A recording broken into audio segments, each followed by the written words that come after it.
काल क्या करेगा जो है भक्त महाकाल का, भक्त महाकाल का है, भक्त महाकाल का।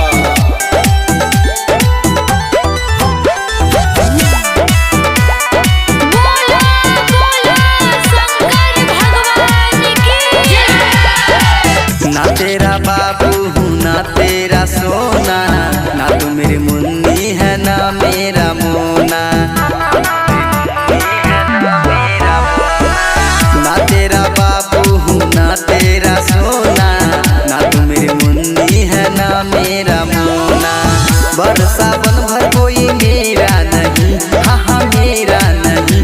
महादेव का दीवाना हूँ तेरा नहीं, महाकाल का दीवाना हूँ तेरा नहीं। भरसा बन भर कोई मेरा नहीं, हाँ हाँ मेरा नहीं। महादेव का दीवाना हूँ तेरा नहीं, महाकाल का दीवाना हूँ तेरा नहीं। रहता हूँ शमशान में, डरना किसी बात का, मैं तो भक्त हूँ भोलेनाथ का।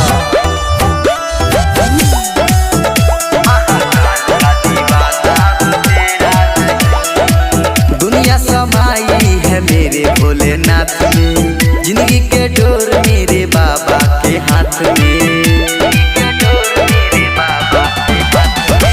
दुनिया समाई है मेरे भोलेनाथ में, जिंदगी के डोर मेरे बाबा के हाथ में। नचले नकाल कोई मेरा नहीं, हाँ हाँ मेरा नहीं। महादेव का दीवाना हूँ तेरा नहीं, महाकाल का दीवाना हूँ तेरा नहीं। भरसा बन भर कोई मेरा नहीं, हाँ हाँ मेरा नहीं। महाकाल का दीवाना हूँ तेरा नहीं, महादेव का दीवाना हूँ तेरा नहीं। दिखावे की मोहब्बत से दूर रहता हूँ मैं, इसलिए महादेव के नशे में छू रहता हूँ मैं।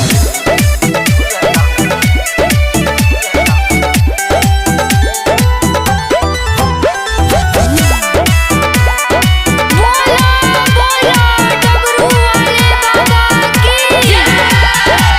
पीने तो बूटी लगाने तो दम रे, भोले के मस्ती में रहेंगे हमरे।